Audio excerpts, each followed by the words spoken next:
Lecture 2, System Reliability.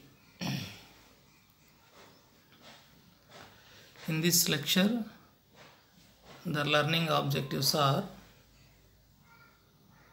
introductory part of system reliability, types of system configuration, reliability of different system configurations,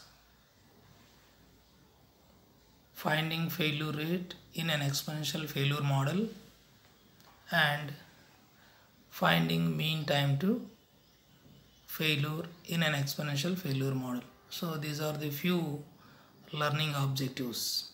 Now let us discuss the introductory part of system reliability.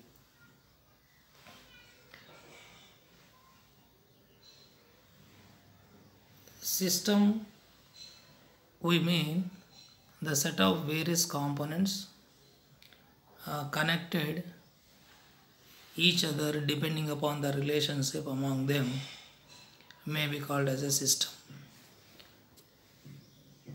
That is, the set of various components or items connected each other depending upon the functional relationship among the components may be called as system.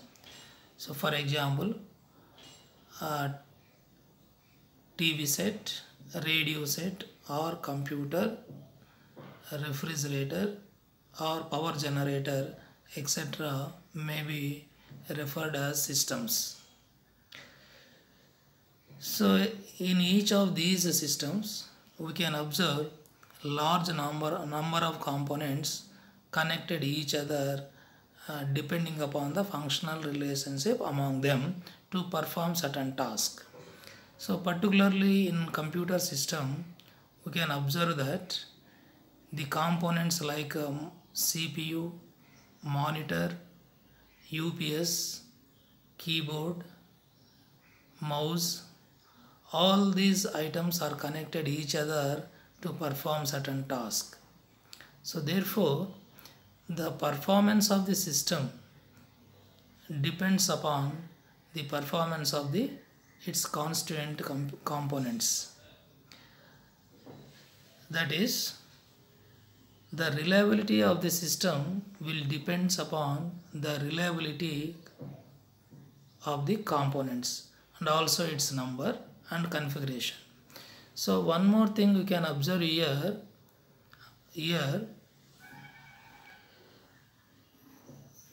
the reliability of the system depends upon the configuration of the system. So what is meant by configuration? Configuration we mean the way in which components are connected each other to perform certain tasks.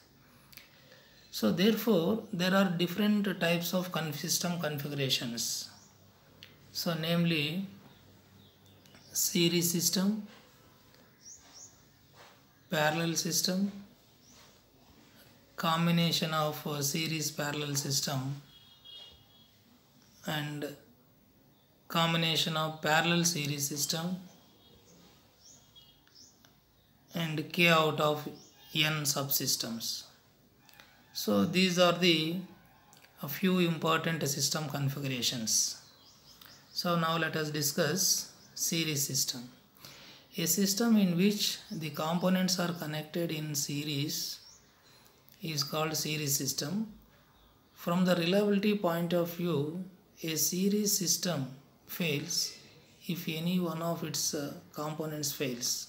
For example, a motorcycle cannot go if any of the following parts cannot serve: engine, tank with fuel, chain, frame, front and rear wheels, etc. And of course the driver also. So all these components should work properly for a motorcycle go on the road smoothly. So therefore the motion of the motorcycle will depends upon its various components. So such a system may be called as series system. In real life also we can observe the various types of systems. For example, in an educational institution we can observe that various departments, where in each department different faculties. So all the departments should work in a proper way for for running the educational institution in better way. So therefore the reliability or the reputation of the educational institution will depends upon the various faculties in the educational institutions. So this is the best example where we can observe the reliability of the system will depends upon the reliability of its constant components. So which is the best example for the series system. So mathematically assume that C1, C2, Cn are the n components connected in series as shown in the following block diagram.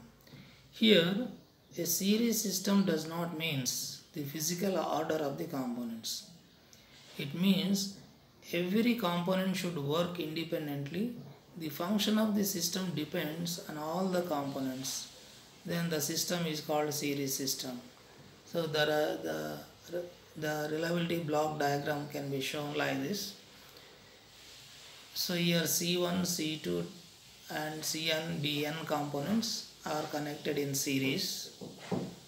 So in this reliability block diagram we can observe that the signal will pass from input node to output node only when C1, C2 and so on Cn must perform its duties. So such a system may be called as series system.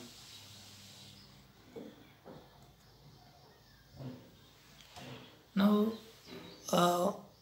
we would define reliability of the series system.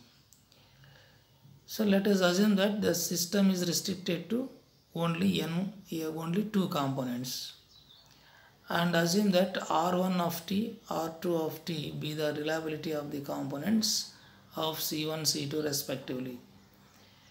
Here we can observe that the system works if both the components works. So therefore what is the chance that, because the reliability is the chance, so what is the chance that the system will work is same as the probability that C1 and C2 work. So the probability of C1 and C2 work, so which is equivalent to probability of C1 intersection C2, which can be expressed as probability of C1 intersection C2. Since in series system all the components should work independently, so therefore using the independent property, so probability of C1 intersection C2 can be written as probability of C1 and probability of C2. So product of C1, P of C1 and P of C2. So probability of C1 we mean probability of C1 success, which is equivalent to its corresponding reliability, and it is denoted by R1 of t. So therefore system reliability at time t equal to R1 of t into R2 of t.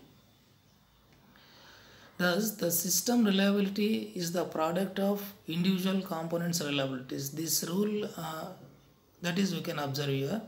So this rule can be extended to n components also. So by mathematical induction we have system reliability at time t is equivalent to product of n components reliabilities, which is expressed as product of I is equal to 1 to n Ri of t.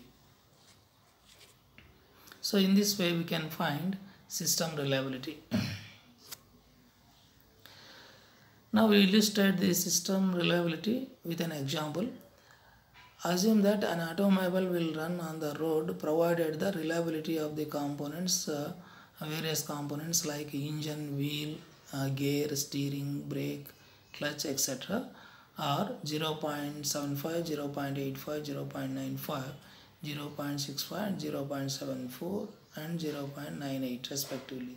Then find the reliability of the automobile. So here given that automobile is a series system where there are different components are connected in series. So therefore, in order to determine system reliability, let us assume that R1, R2, R3, R4, R5 and R6 be the reliabilities of different components like engine, wheel, gear, steering, brake, clutch respectively. So we know that system reliability is same as the product of components reliabilities. So product of components reliabilities, this is the product of components reliabilities. So substituting the given reliabilities in this function, we get the system reliability. So in this way we can find the system reliability.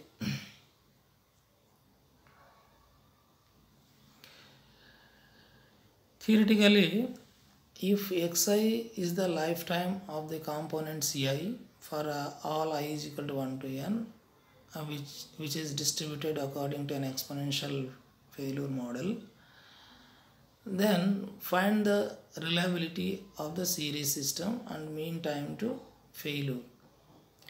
So in order to determine system reliability and mean time to failure, if the lifetime of all the components are distributed according to an independent identically exponential failure models. So particularly FIT be the exponential failure model for ith component, that is defined as lambda I into e power minus lambda it for all I is equal to 1 to t. So we know that reliability is defined as integral 0 to infinity f of t dt. So that is defined as integral t to infinity f of t dt. So that is defined like this. So lambda into e power minus lambda it dt. So r of t is defined as e power minus lambda it for all I is equal to 1 to n. In this way we can find reliability of all the components 1, 2 and so on n. So system reliability equal to product of n components reliabilities. So product of I equal to 1 to n. So from equation 1, Ri of t is equal to e power minus lambda it. So which can be simplified summation e power summation I equal to 1 to n lambda it. So which is the system reliability. Next we go for discussing parallel system. A system fails only if all its components fails. An example is a 4-cylinder engine. It will go only if all 4 cylinders are unable to run. If 1, 2 or even 3 cylinders do not work, the 4th one is still able to put the car into motion. Such a system is called parallel system. So in other words, a system in which all the components are connected in parallel, then the system is called parallel system. So let C1, C2, Cn are the n components connected in parallel as shown in the following block diagram, then the system is called parallel system. So this is the reliability block diagram of the parallel system. Here C1, C2, Cn be n components connected in parallel. So in this system we can observe that the signal will pass from input node to output node if at least one of the components must in working condition for the system to work. So such a system is called parallel system. In order to determine reliability in parallel system, let us restricted the system to two components only. So let us assume R1 of t, R2 of t be the reliability of the components C1 and C2 respectively. Then the system reliability at time t denotes as Rs of t. So we know that the system will perform its duties provided either C1 or C2 works. So therefore probability of C1 works and C2 works or both works.